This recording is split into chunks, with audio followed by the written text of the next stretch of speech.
No one pays us to follow whispers, yet there we were, 4 professionals who should believe in numbers, caught in the suffocating vegetation of an isolated island in southern Louisiana, in a stretch of swamp where the topographic map blends with local legend.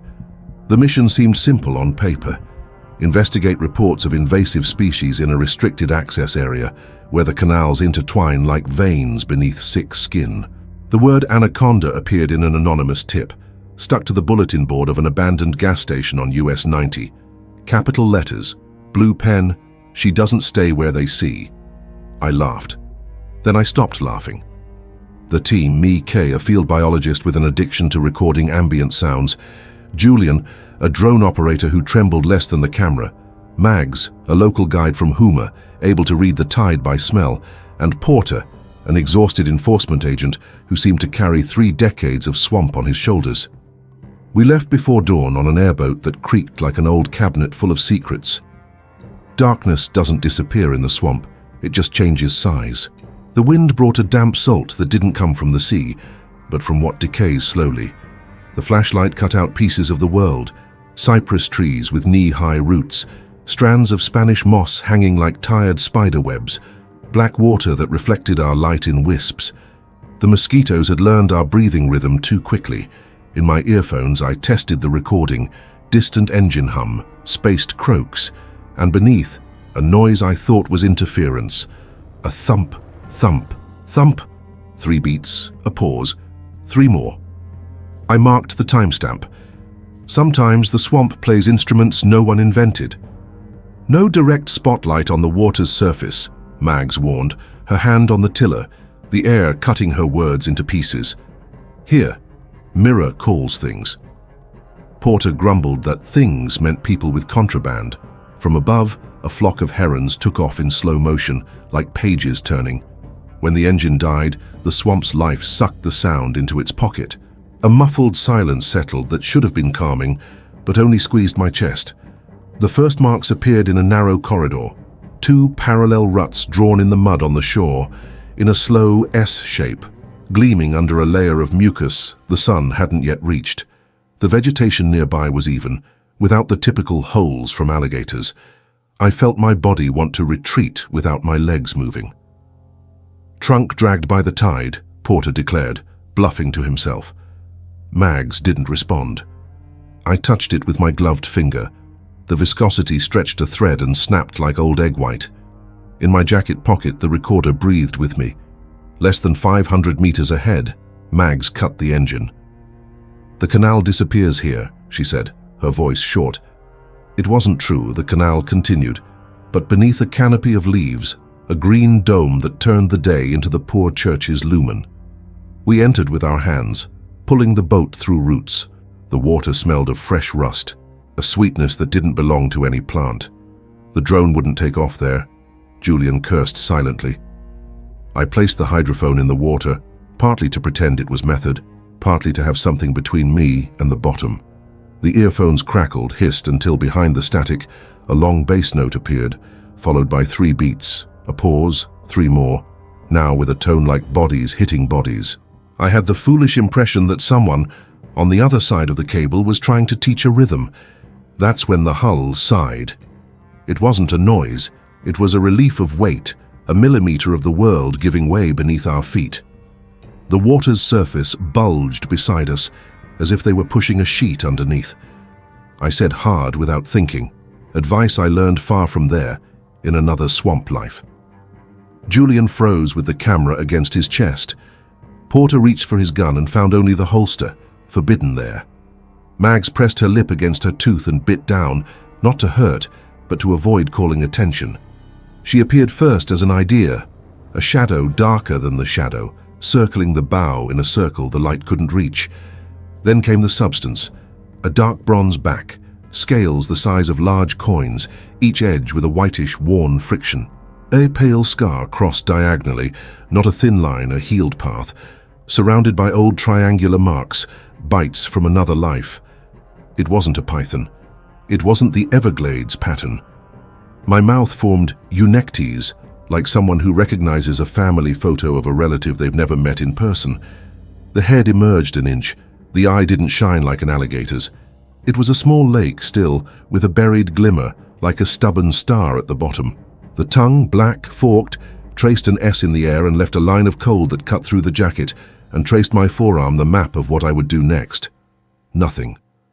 The hull groaned like an old house. The swamp held its breath for us. "Low light," I said, not recognizing my voice. No direct beam in the eye, no reflection.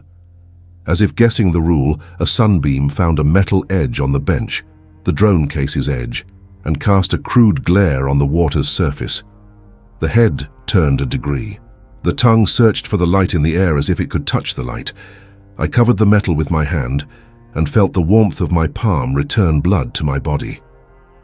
"This is absurd," Porter whispered, but not like a skeptic, like someone negotiating with the ridiculousness of being alive. Mags at the tiller moved the boat diagonally, as little as possible, giving way like someone stepping aside from a procession. The anaconda, the word no longer seemed out of place, followed with the patience of predators who aren't in a hurry. Beneath the skin, I saw an irregular bulge moving against the animal's direction. Not a cow, not a wild pig. It was slow resistance, like something still trying to be two things. The water stretched into a perfect dome, rising and falling without breaking. The hydrophone gave me in the earphones the sound of it rising beneath the swamp's music, a bass that nestled into the bone of my middle ear. I wanted to turn it off, but I didn't. Recording is the addiction of those who don't know when to stop. The way it circled our boat wasn't a circle. It was a station. At every point it pressed its body against the side for a second, polishing varnish, leaving a sheen of mucus that didn't dry. Slowly, the hull gained two parallel S-shaped marks, polished in exactly the place where the world touches when it wants to remember. Julian, beside himself, raised two fingers, as if calling for time in the game. Her eye didn't blink. Only the water around it blinked for her. When the bow pointed to a cypress corridor, Mags whispered "now" and gave the slightest vibration to the engine.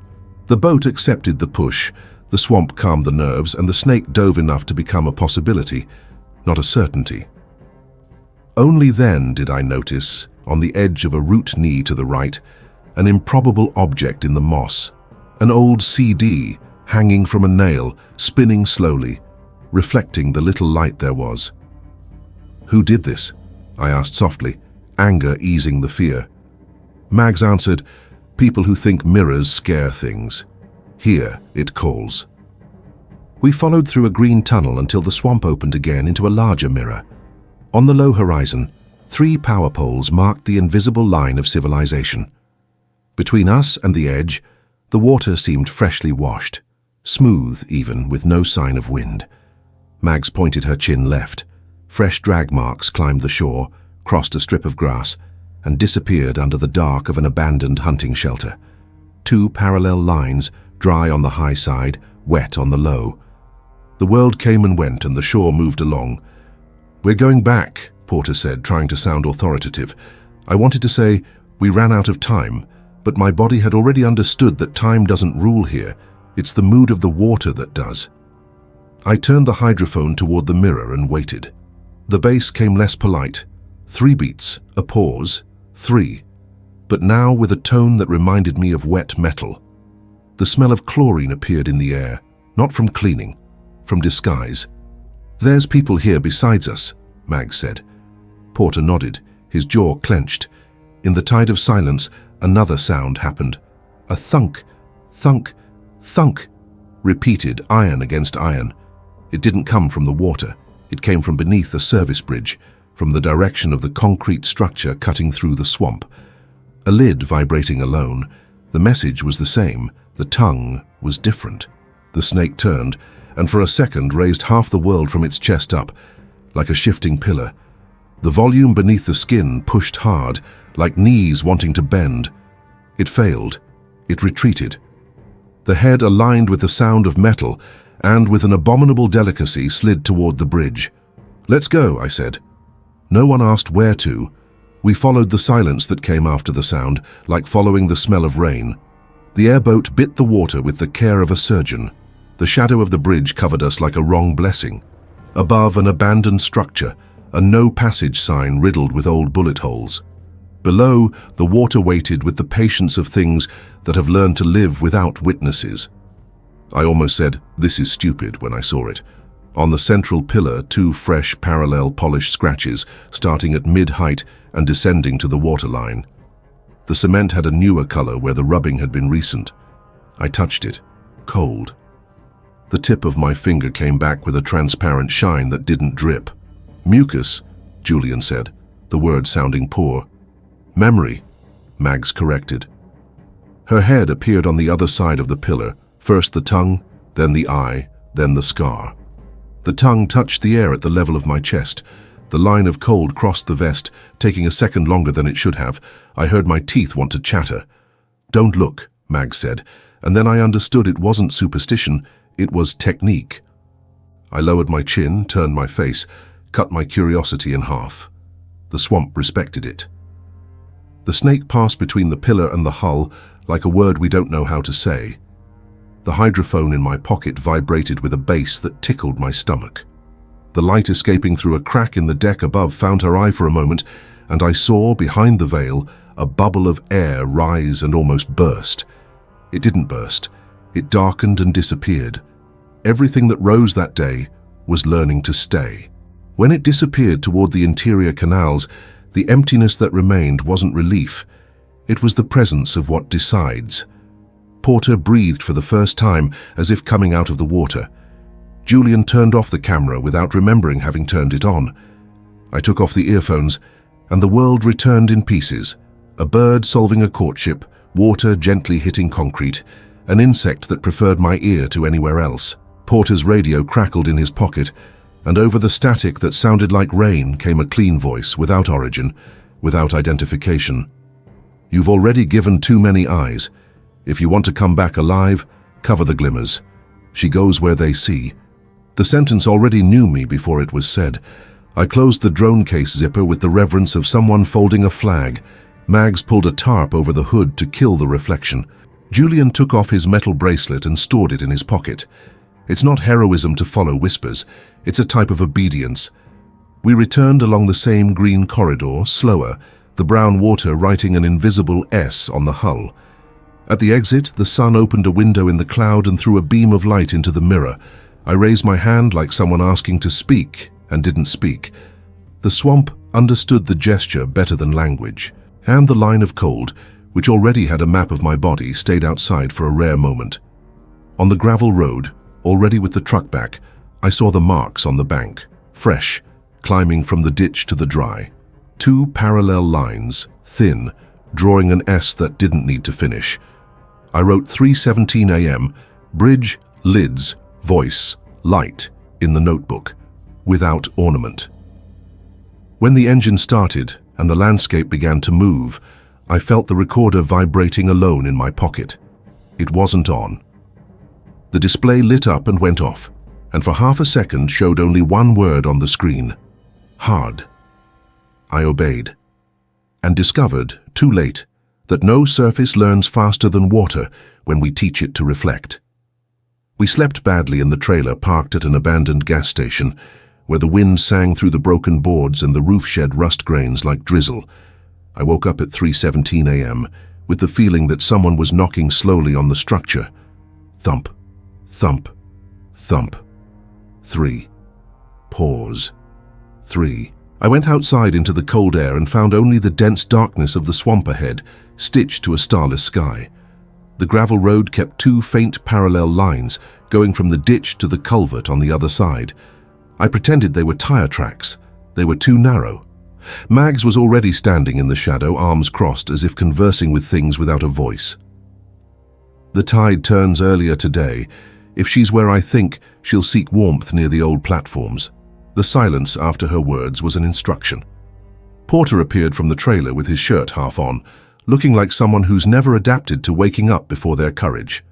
Julian fiddled with the drone like a doctor with a nervous patient, promising a low flight when the sky brightened. I made burnt coffee just to have the taste of something other than metal. We left while the moon was still out. The airboat chewed through the dark corridor carefully, and I recorded the nothingness just to have somewhere to store the fear. The vegetation swallowed the road in 2 minutes, turning the world into a green tunnel, where everything seems to breathe on its own. In some sections, drops hung from the leaves without falling, as if the air were gelatin. The water exhaled a light sweetness, that rusty scent I now recognized as a signature. "When you feel this, don't call," Mag said without turning her face. The first warning came subtly. Mosquitoes disappeared from one side of the canal, as if they had found an invisible wall. The water's surface, too smooth, swelled a finger and shrank, without forming a circle. The hull sighed by a millimeter, like an old house remembering winter. I thought hard to myself, and my body obeyed with the docility of the learned. Porter held the empty holster out of habit. Julian dimmed the screen. The light there was always a mistake before it was help. Between two cypress trees, the shore showed fresh signs, grass flattened into a lazy S-shape, polished mud with a sheen that wouldn't dry, a trail that climbed 2 meters and disappeared under a fallen dock. I touched it with my gloved finger. The mucus stretched a thread, insisted on not breaking, as if the material were memory. "She left," I whispered, and the words hit and returned from the canopy with respect. Mags cut the engine and let the boat drift by inertia to the opening, a wider gap where a rusty maintenance platform crossed the canal. The metal above had new, polished scratches, 2 fingers wide parallel. "She measures," Mags said. "She learns the city and the woods the same way." The wind shifted, not direction, but mood. A chill, 2 degrees lower, brushed my face. The bass that lives beneath all sounds rose half an octave and ran through the hull to my sternum. Thump, thump, thump. 3. Pause. 3. I held onto the seat like holding onto something alive. It didn't come as a scare. It rose like a set. The back first, dirty bronze, large scales with light edges, a pale scar crossing diagonally, a healed path, with old bites around it, triangles that seemed like arrows pointing to nowhere. Then the head emerged an inch, the eye a deep lake without a mirror, the tongue a black ribbon drawing the ritual S in the air, leaving a thread of cold inside my jacket. The hull groaned the note of an old house, that music that programs the spine to straighten. Beneath the skin, the volume we saw the day before moved differently, slower, less rebellious, as if a body within the body had tired of asking. I wanted to believe it was an illusion. The tongue traced the air at chest height. Porter murmured Jesus without church. Julian kept the camera in his lap, off, as if the mere shape was provocation. Mags raised her hand, fingers closed, an ancient gesture that says, "Pass," without saying it. And the creature passed. It wasn't a circle around the boat, it was a path.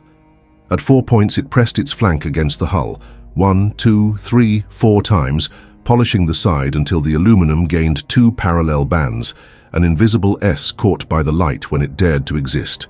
I counted without meaning to. 4 touches, 1 compass.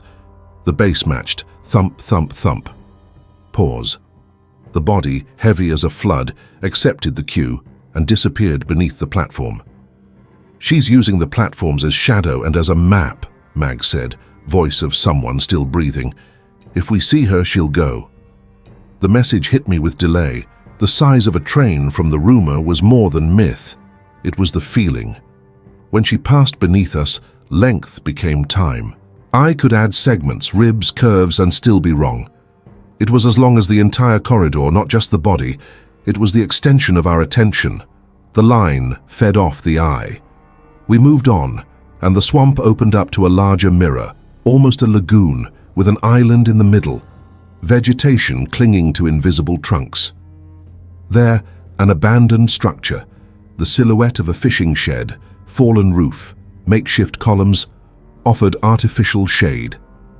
And more than shade, polished surfaces, pieces of crushed metal, crooked glass shards, glimmers, whispers of light. "If she learned from the bridge, she'll test here," I said softly. Mags didn't need to answer. She turned the boat to the opposite edge and killed the reflections with her palm, covering the pieces that reflected the sun. Porter, with a roll of tape in his pocket that I didn't remember him having, stuck 2 pieces crossed over a square of stainless steel. Julian dressed the drone case with his jacket. We became poor in light. The swamp understood. The bass came from beneath the island, a rumble that the vegetation disguised poorly. The mirror trembled a finger. Her tongue touched the air outside the water, almost an elegant gesture. The eye appeared behind a bundle of grass, then the scar, then the back. And then, for the first time, she raised the middle of her body out of the water like a bridge arch, flank gleaming, droplets sliding in lines that didn't fall straight. They were pulled in the direction of the thing still shining. I managed to erase another shard with a piece of cloth. The gleam died. The arch deflated. The body accepted the lesson. On the outside of the lagoon, an old maintenance barge, its hull grounded in the mud, reflected a rectangle of sun on its inside. The beam traveled through the water and hit her eye at an angle that seemed calculated by airs that don't know mathematics. Mags spoke without breath. No. I raised my hand, like someone asking for forgiveness, and threw my metal bracelet far away, without thinking. It fell with the sound of bad coin. The gaze didn't follow the bracelet. It followed the light, and the light died because the cloud, accomplice, passed. There were also whispers. The swamp has many. At that moment, they came from the wind, from the brushing of cypress trees, from the creaking of worn metal, and from something else, a voice that sounded like the feedback of an old radio. No words, only an intention. It reminded me of the recording from my hydrophone, the thump, thump, thump trying to teach rhythm. I found myself saying no to the ear. The snake's head turned 2 degrees, as if a thought had tickled the air. We sewed the edge with the delicacy of one who gathers a veil, and she sewed along as if learning dance. When the sun fully rose, we had to leave. Too much light becomes an invitation. Mags pointed her chin toward the corridor we came through. Porter nodded, hands firmly on the support. Julian put the lens away like putting away a knife. I pulled out the hydrophone and listened to the last bass of the day in the earphones, a satisfied rumble, I would say, if I were crazy. Between the static, 3 beats. Pause. 3. On the way back, in the same corridor of cypress trees, an old CD hung from a branch, spinning slowly, casting micro-suns on the leaves. I reached out and tore the CD off the nail with schoolboy anger. "Don't call for the reflection," I said to the nothing and to us. The CD stayed in my pocket, an extinguished eye. When we docked the airboat at the ramp of the abandoned gas station, the gravel road gave back a landscape that pretended to be normal. However, on the dry mud next to the ditch, 2 fine parallel lines in an S-shape crossed from the culvert to the brush. Fresh. Porter decided to make a joke to avoid cracking. "Size of a train, huh?" I laughed briefly. "Depends on the train you're measuring," I replied.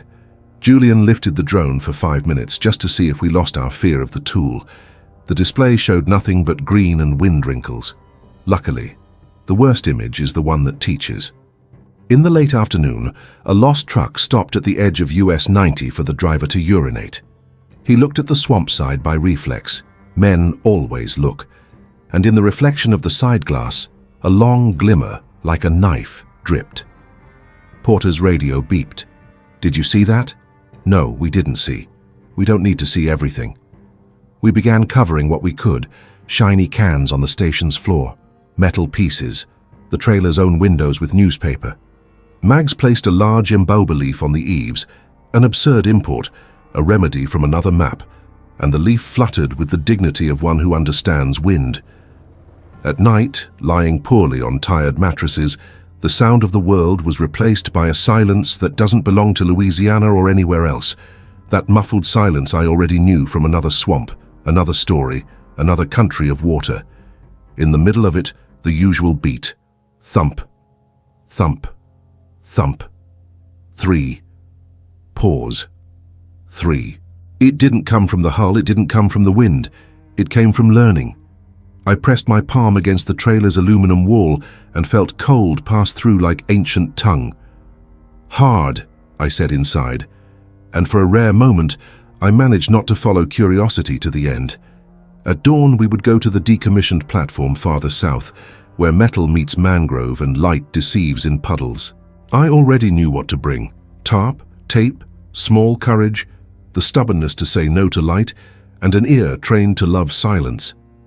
And the certainty that When someone one day asks if it was the size of a train, I will answer, it was the size of what is looked at too much. The decommissioned platform was a metal skeleton in the middle of a sea of cutting grass and tea-colored water. The pale morning sun hit the rusted plates and made the remnants of paint glimmer like scales stuck to the iron. Mags cut the engine about 50 meters away, letting the airboat die into a muffled silence. Only the wind moved the tips of the grass. The rest was waiting. "No shine, no drama," she said, already descending with the tarp on her shoulder, tape in her teeth, like someone performing an ancient ritual. Porter came behind, heavy and precise, forcing his tired body to believe it could still impose order on the swamp. Julian adjusted the drone in the backpack, but I saw the guilt in his fingers. It was the tool he wanted to see, and that we had learned to deny. I brought the hydrophone and a bag with black cloths, everything there was about keeping eyes off the world. We climbed the metal stairs, which protested with a long cry of screws. The platform, large and empty, had the floor pierced with puddles that mimicked the sky. In each an oil edge immobilized the wind, like cheap varnish. I covered the mirrors with cloth, like someone closing the eyes of someone who needs sleep. Mags draped the tarp over a stainless steel handrail, casting shadows where there had once been invitations. Porter tied down what he could with cable ties. Julian fiddled with a piece of aluminum, covered another, and for a second, the sun lost its charm. The swamp noticed. The deep sound, that bass that sometimes confuses bones, rose from the support pillars, traveled through the metal to our hands, and sank into the ground in 3 steps, like the heart of something big. Thump, thump, thump. Pause. 3 again. The wind breathed wrong and got 2 fingers colder. Mosquitoes vanished in a short radius. The water's mirror below swelled silently. And this time a whisper also came, like the feedback from an old radio. No voice, just intention. Don't give eyes. "Hard," I said, and my body obeyed. Everyone's body obeyed. We became wood under tarps. The first visible sign wasn't the head or the back. It was the change in the mood of the metal. The handrail vibrated like an out-of-tune string. Then, the central pillar gained a new shine, as if someone had slowly passed a wet hand over it. And then, beneath the platform, the arc of the body rose like a living bridge, water sliding in lines that pulled in the direction of things still shining, no matter how small. She emerged in a gesture the architecture understood.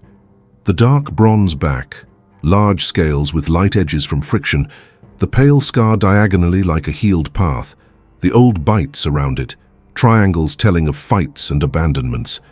The head came last with terrible politeness. The eye had no reflection. It had depth. The tongue, black ribbon, wrote an S in the shadow and let the cold pass through the jacket, as if the clothing were a memory, not protection. In the middle of the body, beneath the skin, the volume that had stubbornly pushed before was still. Heavy stillness of history compressed. I hadn't decided what was more frightening, the attempt or the acceptance. The bass marked time.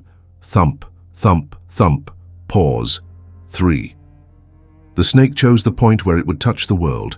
It brushed its polished flank against the steel pillar and left there a sheen of mucus that didn't drip, a signature of a path. It did the same on the handrail. Then, it slowly drew a semicircle with its body, measuring the perimeter of the platform as if learning the angle of a building with its tongue. Above us, a commercial plane cut through the sky, a white streak in silence. For a moment I thought the whole world had forgotten us, until I heard the stupid click.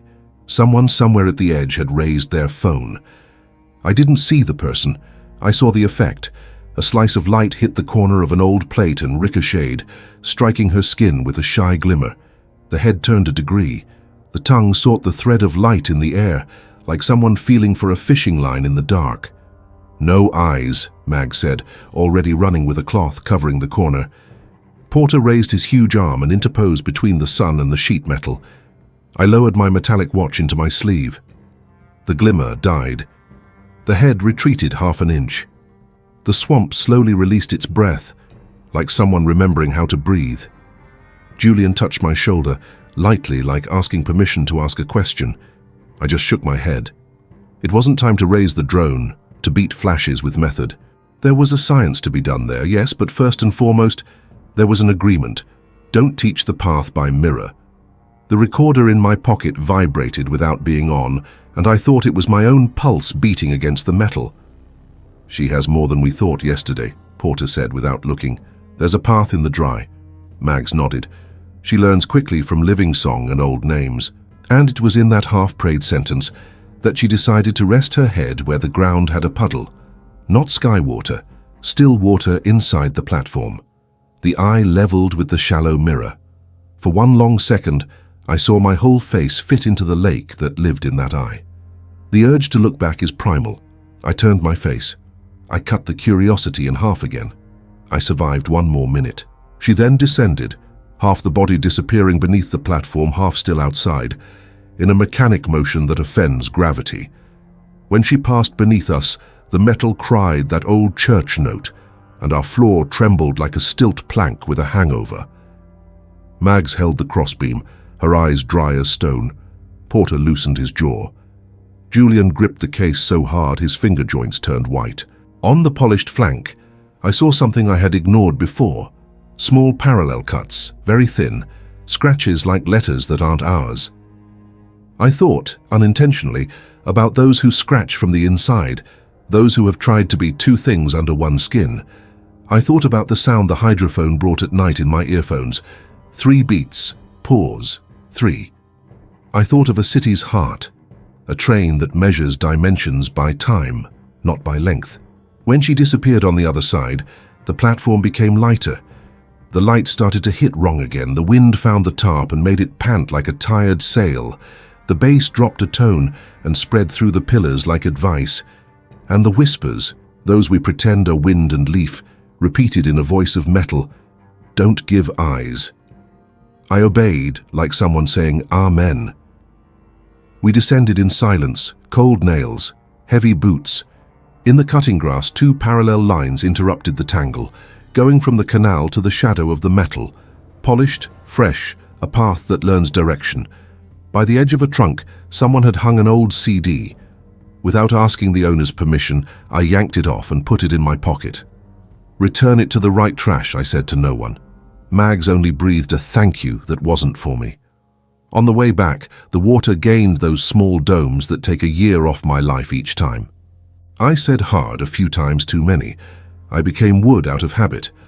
Porter pointed with his chin to a shore where the grass opened into a perfect corridor. She made a road.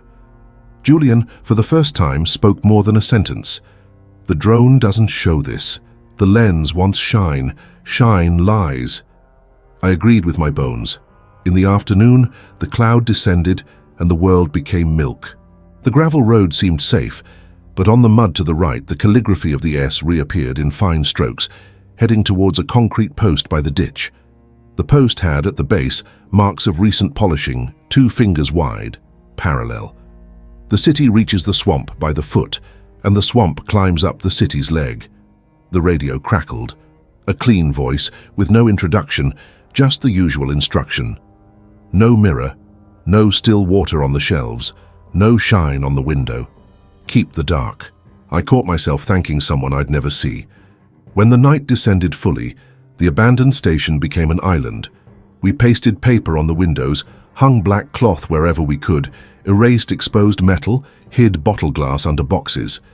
Each gesture was ridiculous and vital. On the tired mattress in the trailer, I pressed my ear to the plate out of superstition and heard the metronome softly, thump, thump, thump, 3, pause, 3. It wasn't a threat. It was presence. I became rigid without ferocity. I turned into a post holding a tarp, and I fell asleep in a vigil the body learned to maintain on its own.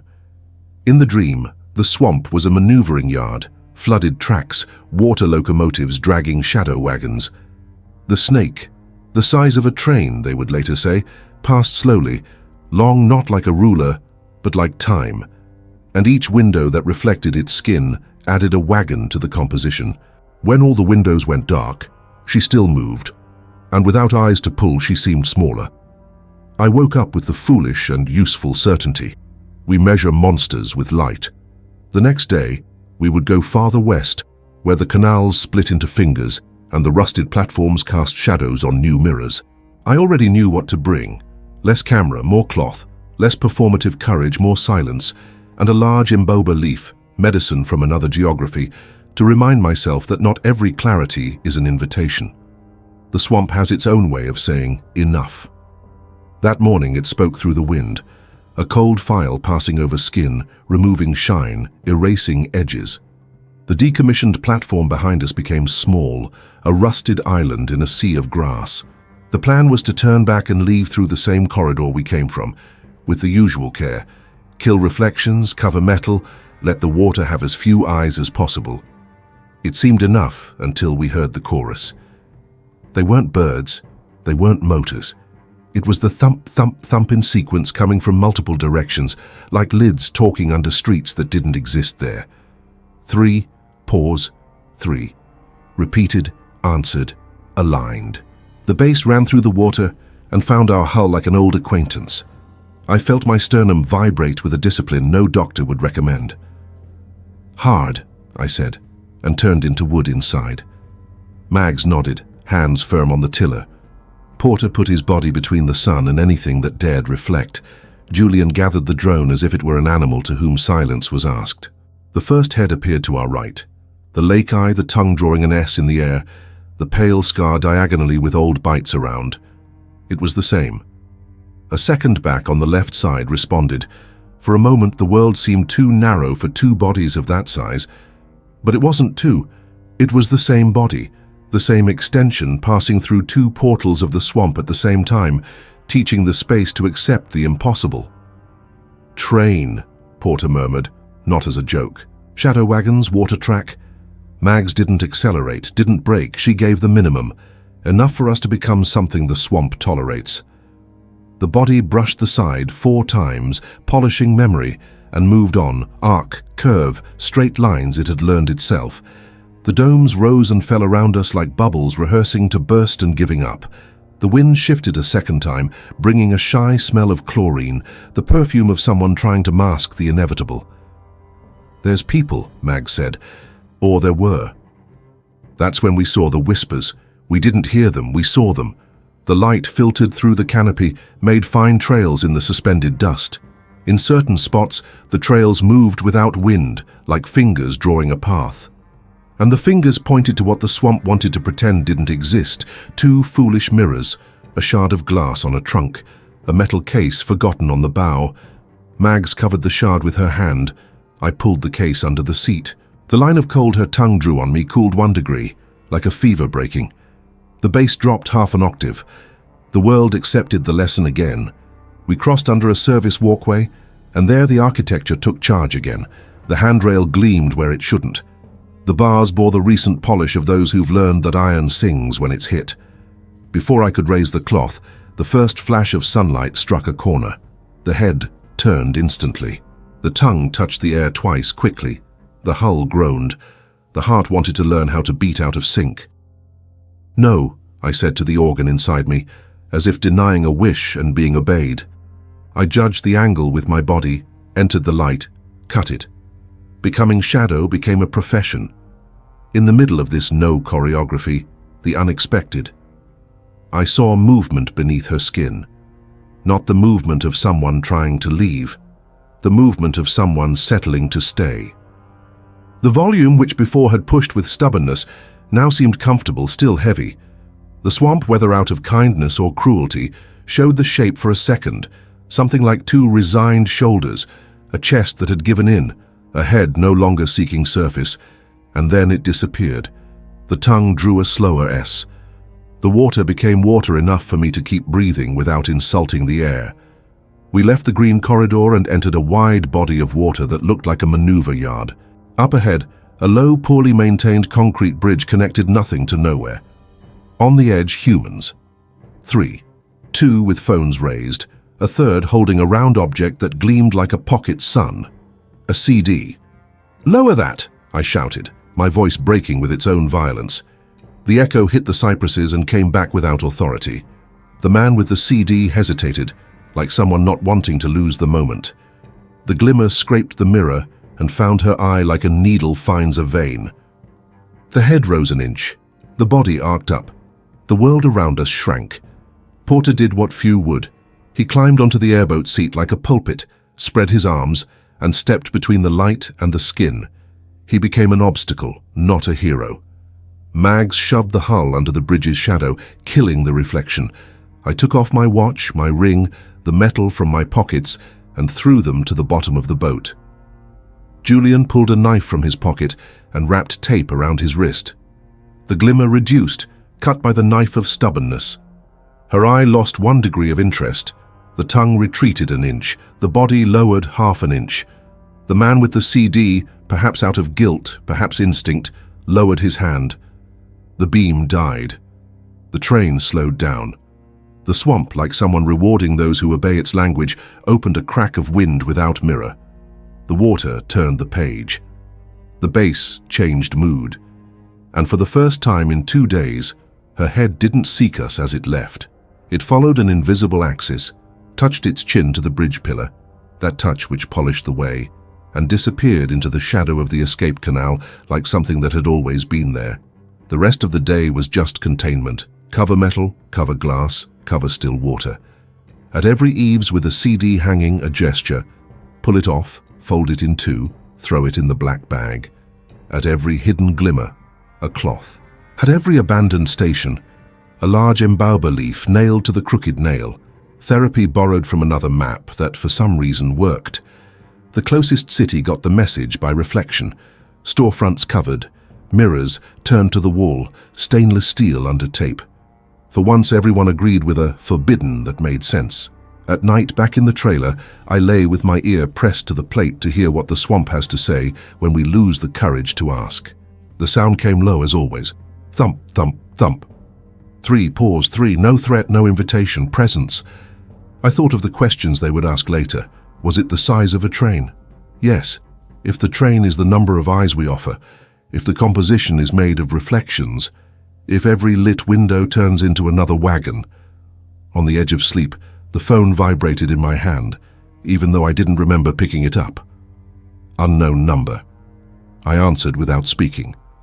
The same clean voice, like a whisper passed from mouth to mouth of faceless people, said, "Keep the dark. Tomorrow it will rain the right way. The water likes it when they forget about it." And hung up. It rained. For real. No tricks. The swamp drank in silence. The city dealt with human leaks. The lids stopped talking. The mirrors covered, didn't learn new words. For the first time in days, the bass ignored my sternum. I breathed without choreography. And I realized that staying alive had gained another definition, knowing when not to look.